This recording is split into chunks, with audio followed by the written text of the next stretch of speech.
Tome su asiento. Tome su asiento, buen día. Mis hermanos y amigos de las redes, familia, usted que vino acá a la iglesia hoy, le damos gracias al Señor por este tiempo. Oramos para que sea la palabra del Señor obrando en su corazón. Quiero que vaya al Salmo 127. Estaremos viendo el mensaje que se llama La prosperidad viene de Jehová, un proyecto de vida. Y mientras que usted lo busca, voy a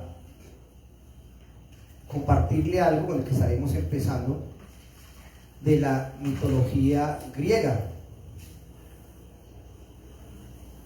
Ese proyecto de vida lo va a entender de que nosotros somos colocados en esta tierra con un propósito, pero la mayoría hacemos más lo que nos parece práctico que lo que es la voluntad de Dios. Según la mitología griega, Sísifo, fundador y rey de la antigua ciudad de Corinto, el hombre tenía una fama de viajero, mujeriego, avaro y asesino.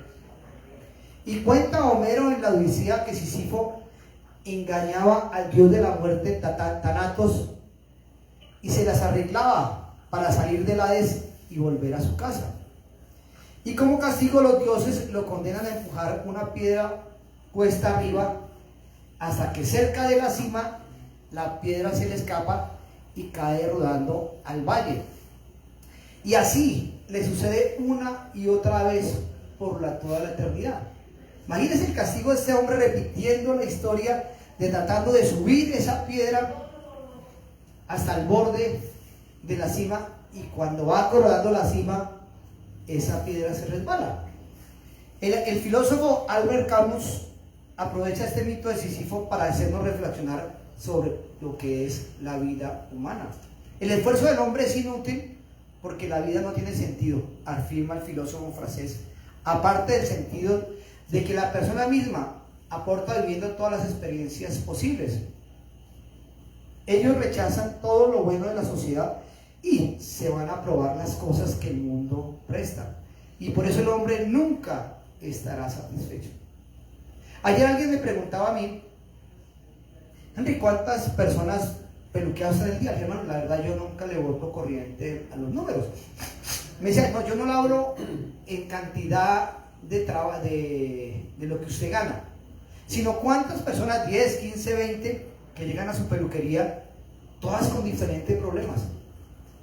Me dice, ¿usted no se afecta con esos problemas? Yo no me afecto con esos problemas. Porque la persona me comenta a mí su situación y yo procuro darle un consejo para que él cambie de vida. Y el consejo va a ser siempre Dios, porque Dios cambió mi vida. Me dice, o sea que usted no tiene problemas, usted no tiene dificultades, usted no tiene sufrimientos. Y claro que los vivo. Tengo compromisos, tengo dificultades como cualquier ser humano. Pero la diferencia está en que cuando me llega ese pensamiento que me quiere martirizar, me pongo a hablar con Dios. Me monto mi propia película y empiezo a hablar con Dios para que ese problema no se me monte y los pensamientos como tal me lleven a angustiarme o a afligirme. Y esto a través de este proyecto de vida, en el Salmo 127 que dice la prosperidad viene de Jehová, el rey David está entrado en edad y empieza a reflexionar sobre su propia vida, sobre qué hizo y sobre qué no hizo. Usted cuando lea puede entender que él venía con un propósito a la tierra aún desde antes de nacer. Fue un gran rey, fue un gran líder, fue un padre de familia, había ganado multitudes de batallas, fue pastor de ovejas cuando niño, pero al final aún tuvo que huir de su propio hijo Absalón. Fue un hombre mujeriego, se perdió en muchas cosas por las mujeres. Fue un triunfador en la vida pública, pero fracasó en su vida privada. Y aquí Él nos deja a nosotros como personas un ejemplo para que le demos sentido a nuestras vidas. Él le deja este mensaje o cántico gradual para su hijo Salomón. El nombre de Salomón, que también es Gededías, significa el amado de Dios. Entonces estaríamos hablando de quién, de la persona del Señor Jesucristo, representado en la persona de ¿quién? De Salomón. La vida es difícil y el creyente está llamado a desarrollar una vida en medio de un mundo hostil. Todos los días nos presentamos a dificultades, así como hay enemigos, las cosas se estropean, se oxidan, se echan a perder y se deterioran. La misma vida se extingue con la muerte. En el ambiente contrario a la felicidad está la tristeza de no poder hecho nada en la vida. ¿Y cuántas personas a la mayoría de edad empiezan a pensar si yo hubiera hecho esto o hubiera hecho aquello? Y aquí el rey David está enseñándonos a que reaccionemos a tiempo. El campesino cultiva, siembra la semilla, pero el fruto lo da Dios, es el que hace crecer ese fruto.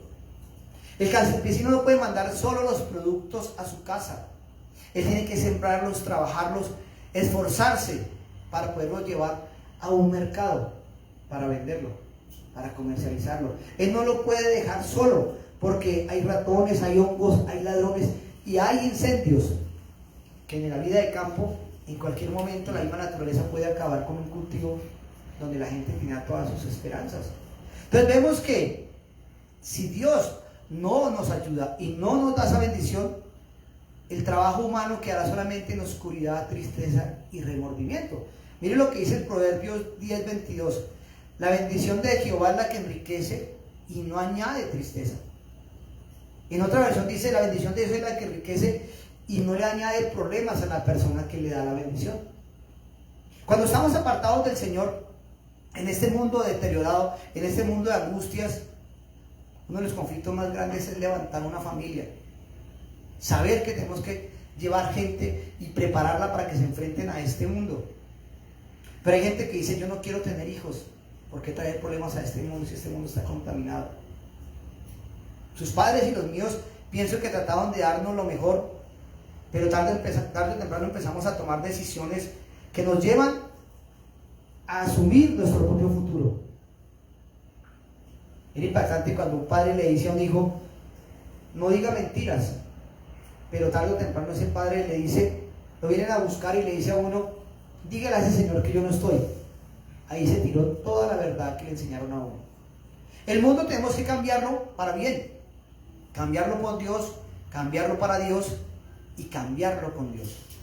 Y eso es lo que hacen los hijos. Tenemos que formarlos para que disipen a través de la luz de sus corazones en un mundo de tinieblas y de oscuridad, que es en el que nacemos.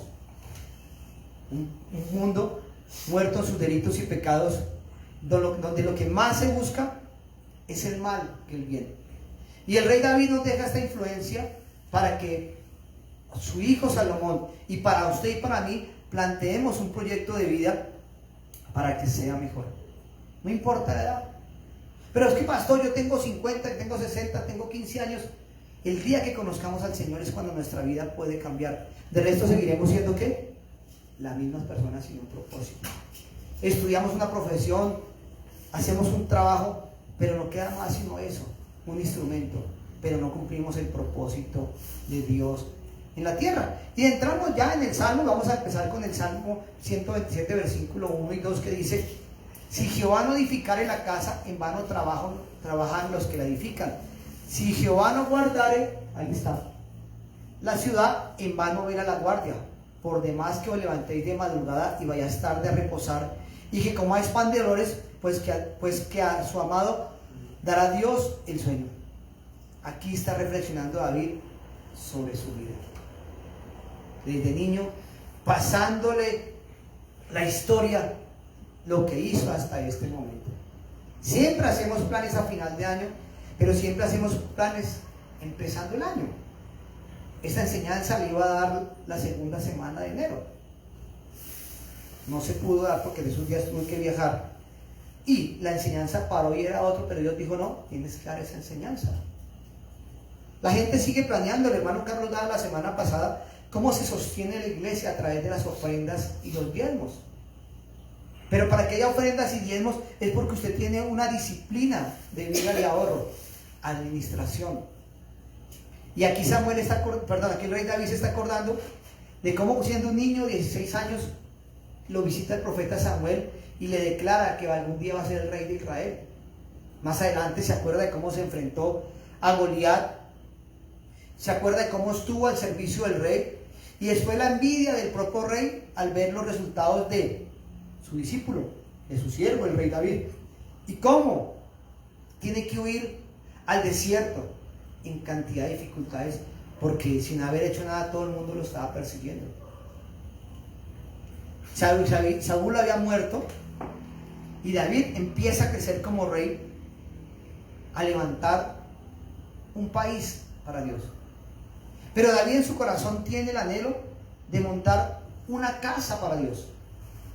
Ella no quería que el templo siguiera siendo en una carpa, sino cimentar, digámoslo hoy en día, un edificio o una iglesia física para que la presencia de Dios estuviera ahí. Pero Dios le responde a través del profeta Samuel en el capítulo 7, versículo 11: a mí no me edificarás casa, sino que yo te edificaré casa a ti.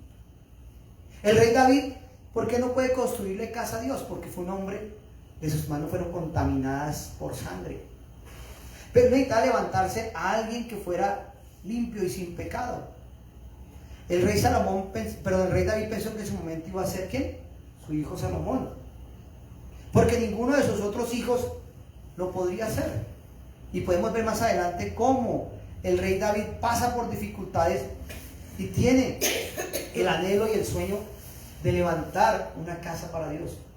Pero Dios dice: yo te construiré casa. Esa casa es el templo, nuestro cuerpo. Él se refería a una casa física, pero Dios está hablando de un cuerpo o un templo espiritual, donde un Dios inmenso se humilla para entrar a su corazón y al mío y edificarnos para que podamos entrar a la presencia de Dios y adorarlo y exaltarlo. Miren lo que dice el Salmo 132 del 1 al 6. Acuérdate, oh Jehová, de David y de toda su aflicción, de cómo juró a Jehová y prometió el fuerte de Jacob: no entraré en la morada de mi casa, ni subiré sobre los cielos de mi estrado. No daré sueño a mis ojos, ni a mis párpados adormecimiento, hasta que haya lugar para Jehová, morada para el fuerte de Jacob. He aquí en Éfrata lo vimos, y el tabernáculo había cumplido su función. El mensaje del rey David era que el sacerdocio y el sacrificio tenía que cambiar, que el sitio físico tenía que ser mejorado. Ese era el sueño del rey David: levantar un templo para Dios. ¿Cuál es su sueño al estar aquí en la iglesia? ¿Cuál es el sueño de usted estar viendo en este momento en las redes este video? Es porque Dios pone en su corazón de que usted le construya un templo. Pero tenga en cuenta que ese templo no lo va a construir usted, sino lo va a construir el mismo Dios. Y por eso Él lo expresa, se lo repito, en 2 Samuel 7:11: no me edificarás casa, sino que yo te edificaré casa. Y aquí hay un juego de palabras donde la estructura y la familia se intercambian. No me edificarás casa, el templo físico, pero la promesa es: yo te edificaré casa. Piense lo que Dios va a hacer con usted a partir de hoy. Si usted toma esta palabra y entiende que el rey David empezó que de su descendencia iba a salir un rey que iba a cambiar la historia de la humanidad. Él pensó que iban a ser algunos de sus hijos, en este caso el rey Salomón, pero no, sería ¿quién? El ungido de Jehová, Jesucristo. Él tenía que mostrarle que es la obra la de Dios, no la de nosotros. Y por eso Moisés lo expresa de esta manera en el Salmo 90:17: la obra de tus manos confirma sobre nosotros. Aquí el Señor se refiere al linaje.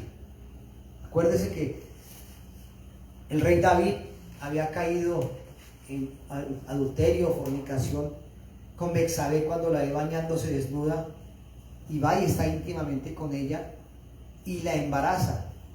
Pero de ese embarazo ese niño nace y muere. Pero después nace ¿quién? El rey Salomón. David peca, esta mujer peca por la autoridad de su rey, ese bebé se pierde, pero después del pecado dice que abunda la gracia. No porque tengamos que pecar para que Dios nos perdone más, sino que donde abundó el pecado, abundará la gracia. Y por eso después de que de esta fornicación, este adulterio del rey David con Betsabé, este bebé muere y nace ¿quién? El rey Salomón. Y como le decía en un principio, significa Jedeías, que significa amado de Jehová.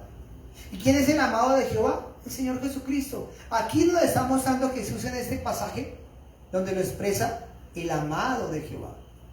No fueron los hijos nacidos en la juventud, no fueron los hijos nacidos en Hebrón, ni los hijos nacidos en Jerusalén, sino solamente a través de Salomón. Dios lo escogió a usted. Dele gracias a Dios porque es un privilegio que puso la mirada por usted. ¿Cuántos afuera están en el adulterio, la fornicación, las drogas, en un mundo que no conoce a Dios? ¿O cuánta gente dice yo amo a Dios y profesan a Dios, pero no viven a Dios? El rey David, después de que pasa este proceso de conocer a Dios de una manera diferente, después de que nace el rey Salomón, su vida cambia. Cuando confiesa su pecado en el Salmo 51, 32 y 38, comenta su pecado y dice que de ahí para arriba nunca le fue infiel a Betsabé. Aún en su vejez le colocaron una niña, dice, y la joven era hermosa y ella abrigaba al rey y le servía, pero el rey nunca la conoció. Dice que esta jovencita se le recostaran los pies para darle calor al cuerpo del rey, pero él nunca tocó a esta mujer. Entendió que era el pecado del adulterio y la fornicación. Y por eso en este Salmo 127 le transmite al rey David, al rey Salomón, y nos lo transmite a nosotros, que hay un proyecto de vida, pero solamente cimentado en Dios. Usted está hoy cimentando su vida, pensando en un cambio de vida. Usted está pensando qué ha hecho hasta hoy. Es la hora de cambiar. Volvamos al Salmo 127, 1 y 2. Si Jehová no edificare la casa, en vano trabajan los que la edifican. Si Jehová no guarda la ciudad, en vano vela la guardia. Por tanto, que os levantéis de madrugada y vayáis tarde a reposar, y que comáis pan de dores, pues que a su amado Dios dará el sueño. Aquí nos expresa que hay que tener un proyecto de vida. ¿Cuál es tu proyecto de vida? ¿Qué quieres hacer? ¿Solamente lo tuyo? Aquí nos está mandando que no solamente es estudiar, ser profesionales, sino que hay algo más allá de eso. A nuestros hijos tenemos que darles un proyecto de vida, de estudio de capacidad, de principios y valores, para que cuando ellos lleguen a los 12, 13 años, que empiezan a entrar en la edad que llamamos la rebeldía, tengan un carácter cimentado. Pero a nosotros no nos quedaron con Cristo en el corazón, a nosotros nos quedaron con principios y valores humanos. Por eso le decía lo de un principio: mi hijo no diga mentiras, mi hijo no diga mentiras, papito diga gracias Señor que yo no estoy. Ahí se dañaron todos los principios y valores, como le decía un principio. Entonces aquí viene que el cambio de vida nos toca hacerlos a nosotros desde un principio y empezar a hablar para que la palabra de Dios sea la que nos guíe a cada uno de nosotros a tomar decisiones conforme a la voluntad de Dios. Mire cómo lo expresa Job 23:14. Él pues acabará lo que ha determinado de mí, y muchas cosas estas hay en él. Salmo 138:8. Jehová cumplirá su propósito en mí. Efesios 2:10. Porque somos hechura suya, creados en Cristo Jesús para buenas obras, las cuales Dios preparó de antemano para que anduviésemos en ellas. Salmo 139:1. Miren lo tremendo lo que dice acá. Mi embrión vieron tus ojos, y en tu libro están escritas todas aquellas cosas que fueron luego formadas, sin faltar una de ellas. Ahí está hablando de que cuando Dios nos estaba formando en el vientre de nuestra madre, tuvimos la oportunidad de verle. Dice, mi embrión vieron tus ojos. Y ahí está hablando que en el original dice los días. El día que Dios nos formó en el vientre de nuestra madre, veníamos con un código genético. Pero al estar contaminados por el pecado del ser humano, tarde o temprano nos vamos hacia ¿qué? Hacia la maldad. Y todos estamos en esa función, porque dice que estamos muertos entre los delitos y pecados. Miren lo que dice Efesios 4:7. Pero a cada uno de nosotros fue dada la gracia conforme a la medida del don de Cristo. Pero a cada uno de nosotros fue dada la gracia conforme a la medida del don de Cristo. 1 Pedro 4:10. Cada uno, según el don que ha recibido, ministrelo a otros como buenos administradores de la multiforme gracia de Dios. Desde un principio Dios nos dio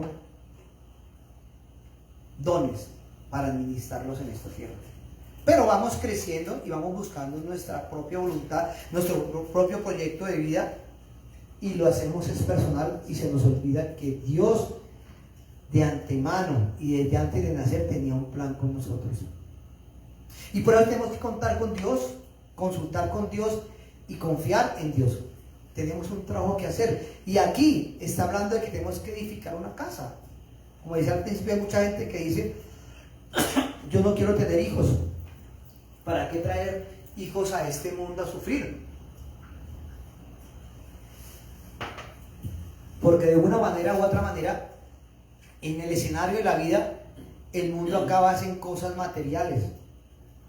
Pero nosotros somos personas eternas y personas espirituales. Pero al estar muertos en delitos y pecados no podemos ver y entender la voluntad de Dios, porque el mundo nos brinda sus facilidades y todo el tipo de cosas que lo que más hace es que alejarnos de Dios. Proverbios 8:31 dice: me regocijo en la parte habitable de su tierra, mis delicias son con los hijos de los hombres. El objetivo principal de Jesucristo fue ¿qué? Tocar personas, salvar personas, impactar a personas que pudieran conocer ¿qué? La redención. La gente pasaba como si nada por esta tierra, pero Él lleva a tocar sus mentes para que entiendan que hay algo más allá de la vida. El año pasado estábamos en Mesetas Meta y le compartíamos con unos 30 motociclistas, y en un momento dado yo les decía: si ustedes se murieran hoy, ¿para dónde irían? Todos dijeron: para el infierno. Pero de una manera tan fácil, tan práctica y sin ninguna preocupación, para el infierno. Y es tan fácil vivir así.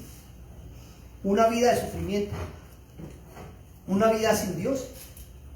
Empiece a cambiar desde ahora para que ese final no sea eso. Y por eso para nosotros el objetivo principal, mis hermanos, dice en Proverbios 11:30: el fruto del justo es árbol de vida, y el que gana almas es sabio. ¿Qué estamos enseñándole a las personas en un mundo hostil, donde todo lo materialismo es fácil, pero ese materialismo nos produce espinos y cardos? Hay enemigos que nos acechan. El lobo está pendiente de cómo robar, matar y hurtar y destruir ¿a quién? Al rebaño. Hay una violencia allá afuera que lo único que quiere es destruir su vida, para que ese esfuerzo que usted ha hecho no tenga valor de nada. Y qué complicado llegar a una mayoría de edad y decir: no he hecho nada. Ayer hablaba con alguien, pregunté por esa persona, un amigo de infancia. Dijo: ¿dónde está tal persona? Me dijo: en un geriátrico. Tantas mujeres tuvo, tantos hijos tuvo, y nadie da nada por ese hombre. En un geriátrico de beneficencia. Porque fue mal padre, fue mal esposo. De lo que sembró, recogió. Entonces por eso nosotros tenemos que trabajar en ese proyecto de vida, de poder decir: si Jehová no edifica la casa, y si Jehová no guarda. Son dos palabras diferentes. Una es que Él construye y otra que Él cuida. Él nos da dones y pone las circunstancias para que se cierren y se abran puertas, pero solamente Él puede dar el resultado. Y al reconocer eso, nosotros como creyentes, y usted que nos está viendo, mi amigo y hermano, se muere y nada se va a llevar. Y por eso Jesucristo decía en Juan 15:5: separados de mí nada podéis hacer. Cada vez que su corazón bombea y bombea sangre que circula por su cuerpo, solamente es porque Dios lo está permitiendo, porque usted es la obra de sus manos. Ayer hablaba con una mujer también que decía que fue su esposo en su juventud. Dice: yo no lo quiero ver, no lo quiero visitar, me han contado que está muy tremendo.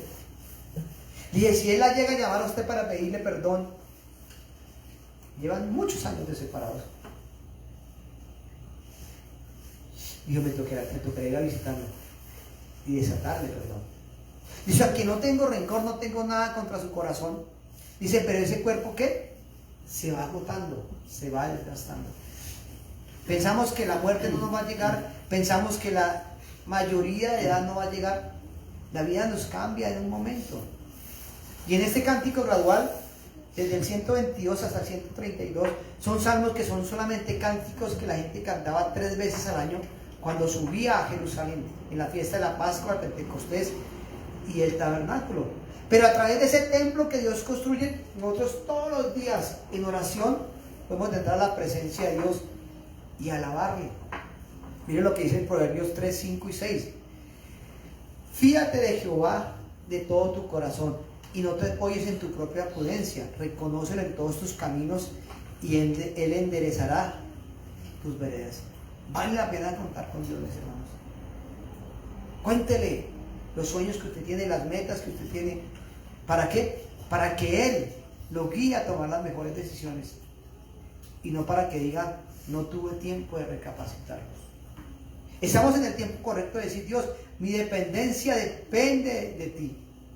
Podemos plantar, podemos regar, pero Dios es el que va a hacer crecer esa planta o ese árbol. Entonces es tiempo de que a través de que nuestra inteligencia la entreguemos a Él y tengamos la sabiduría de Él, que es totalmente diferente. Miren el Proverbios 21:31 lo que dice: el caballo se alista para el día de la batalla, mas Jehová es el que da la victoria. Edificar y guardar. Aclarar que el proyecto de vida nos dice que requiere un esfuerzo, pero también nos falta la sabiduría y hay que edificar bien y velar bien.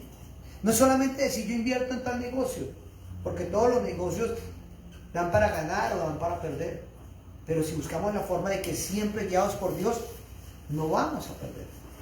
Claro, y si perdemos fue que tomamos nuestra mala decisión, nos asociamos con las personas que no eran, tomamos las decisiones que no eran, pero no le podemos echar la culpa a nadie, sino asomar nuestra mente a relacionarnos que fracasamos y arrancar nuevamente de ceros. Pero aquel que no reacciona se queda en el fracaso, pero aquel que da el paso ya es victorioso, porque no se conformó con lo que estaba viviendo.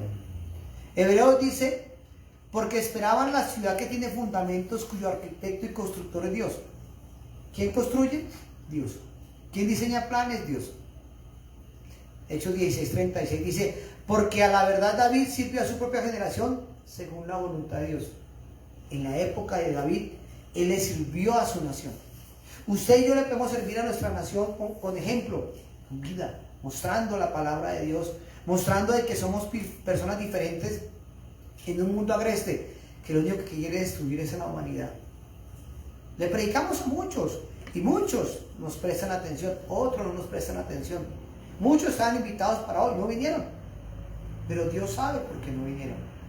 Él pone el querer como el hacer de que usted y yo cambiemos y podamos pensar ya, al conocer el proyecto de vida, ¿qué es nuestra familia? ¿Qué es nuestro barrio? ¿Qué es nuestra ciudad? ¿Qué es nuestro país? ¿Y en qué mundo estamos? Para empezar ¿a qué? A cambiar las funciones.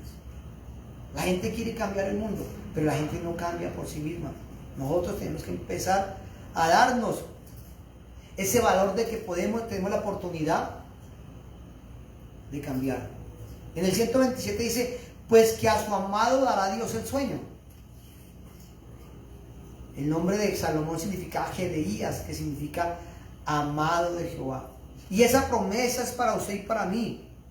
Ese proyecto de vida tendrá fruto en personas. Dice: he aquí que herencia de Jehová son los hijos, cosa de estima el fruto del vientre, como saetas en manos del valiente, así son los hijos salidos en la juventud. Bienaventurado el varón que llenó su aljaba de ellos, no será avergonzado cuando hablare con los enemigos en la puerta. Aquí está hablando, en este caso, de cómo edificaremos a nuestros hijos. Pero usted dice: yo no tuve hijos, o no quiero tener hijos. ¿Tiene sobrinos? ¿Tiene vecinos, compañeros de trabajo? ¿Tiene personas que en su proyecto de vida están mal? En su relación emocional con su esposa, con sus hijos. Podemos aconsejarles que hay un Dios que cambia vidas, que a través de la muerte de Jesús renueva y quita el pecado de las personas y lo rescata del poder del enemigo. Pero cuando yo ya fui redimido del poder del enemigo, puedo llevar esa administración a otras personas. El rey Salomón, que fue el hombre más sabio de esta tierra, fue un mal padre. Cuando usted pueda ver cómo Roboam, su hijo, hizo lo que hizo, y usted puede entender que aunque él fue el rey David, le dijo, no solamente es que usted administre el país, invierta, haga obras, tiene una familia. Pero como tarde o temprano el amigo Salomón se centró fue más a las mujeres, que fue lo que le dijo, no tendrás amistad o relaciones con mujeres de otros países, y él se metió con otras mujeres de otras naciones que lo llevaron a adorar a otros dioses. Cuando usted pueda ver qué fue lo que hizo Roboam, quiere decir que el hombre más sabio del mundo no edificó a su hijo de la manera correcta, porque fue uno de los reyes más malos que tuvo Israel. Entonces nosotros tenemos que buscar la forma de decir que la herencia de Jehová son los hijos, y eso de herencia se quiere decir, tome, esto es para usted. Como si a usted su papá le dijera, tome, le doy 100 millones de pesos, administrelos. Yo conocí de un señor que tuvo 7, 8 hijos. Se dice que a cada uno le dejó más de 1.500 millones de pesos. Y hoy todos esos hijos están sin nada. No supieron administrar el esfuerzo del trabajo de ese papá. Claro, tuvo hijos con diferentes mujeres. Ahí empezó el ejemplo. Pero esos jóvenes y esas hijas tenían la posibilidad de administrar, pero sin Dios no pudieron administrar ese dinero. Entonces ahí es donde se está hablando el rey David, que tenemos que estar en sintonía con Dios, que estamos agradando a Dios. Esos hijos pueden ser hijos espirituales. Ustedes son nuestros hijos espirituales. ¿Qué ejemplo le estamos dando? ¿Qué enseñanza le estamos dando? Y Pablo decía que Timoteo era el hijo de la fe, y le estaba dando un ejemplo. ¿A quién? A Timoteo. Miren lo que dice el Salmo 33, 12. Bienaventurado la nación cuyo Dios es Jehová, el pueblo que escogió como heredad para sí. Aquí está, mi hermano, cómo Dios nos acompaña en este peregrinar en esta tierra. Los hijos, dice Ezequiel 16, 20, tus hijos y tus hijas que me has dado a la luz para mí. Dios nos prestó a nuestros hijos. Pero qué bueno que usted pueda decir, tengo mi conciencia tranquila. Yo le di los principios y valores. Cuando él llegó a la universidad, cuando él llegó a una mayoría de edad, empezó a tomar decisiones propias. Me gusta este muchacho, o me gusta esta muchacha, cojo esta profesión, cojo esta carrera. Acuérdese lo que le pasó a Manoa, el papá de Sansón, cuando dice en Jueces 13, 12, cuando tus palabras se cumplan, ¿cómo debe ser la manera de vivir del niño? ¿Y qué debemos hacer con él? Le dio una promesa, eran personas de mayoría de edad, no podían tener hijos, y Dios le da la promesa a Manoa y a su esposa de que tendrán un hijo. Dice, cuando se cumpla esa promesa y tengamos un hijo, ¿cómo debe ser la manera de vivir del niño? ¿Y qué debemos hacer con él? Dios les dice, debe ser nazareno, no debe probar vino, no debe acostarse con mujeres de otra nación. ¿Y qué hizo Sansón? Desde los 13 años, 14 años, papá, yo quiero acostarme con esa prostituta. Pero mi hijo, ¿qué tal cosa? Papá, yo me quiero casar con esa prostituta, o quiero acostarme con esa prostituta. Entonces lo dejaron, fueron condescendientes con la situación de su hijo. Y la debilidad de Sansón fueron los hijos. Y por eso dice que cuando en el momento de dificultad, 3 veces el Espíritu de Dios lo apoyó. Pero la tercera vez dice, el Espíritu de Dios se apartó de él. Y fue cuando los filisteos lo tomaron preso, le sacaron los ojos y lo cogieron como esclavo. ¿Y cómo se cumple el propósito? Cuando usted lo pueda leer en Jueces, la historia de Sansón. Él fue llamado con un propósito desde niño, pero él pudo más con su propósito personal, su propósito terrenal, de satisfacer sus necesidades, sus placeres y sus gustos, a estar acostándose con cuanta mujer encontraba.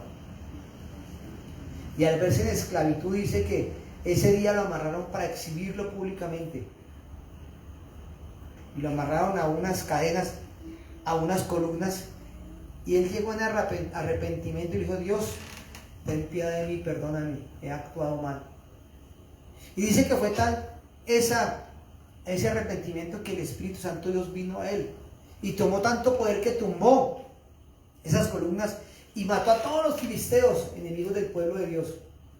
Cumplió su propósito, pero solamente nos dejó una huella de un mal ejemplo, que tomó la mejor decisión en el último momento de su vida.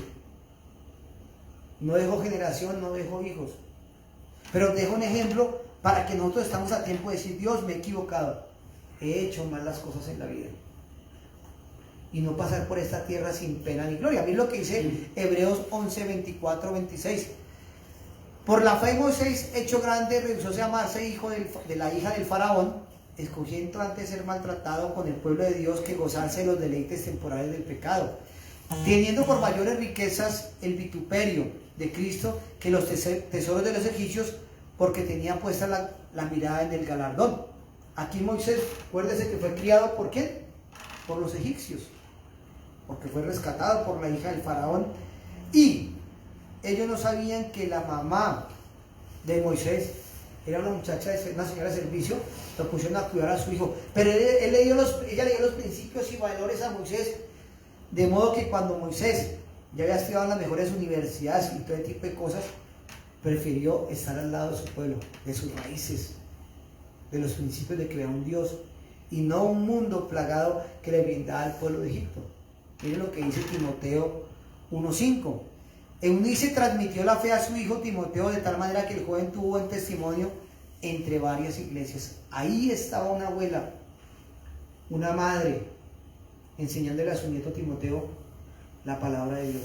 Y por eso es que nosotros al máximo tenemos que buscar la forma de sembrarle palabra a nuestros hijos. Que ya son mayores, siempre el ejemplo, siempre el testimonio, siempre una palabra de que Dios está ahí y que hay un galardón que al final de la historia.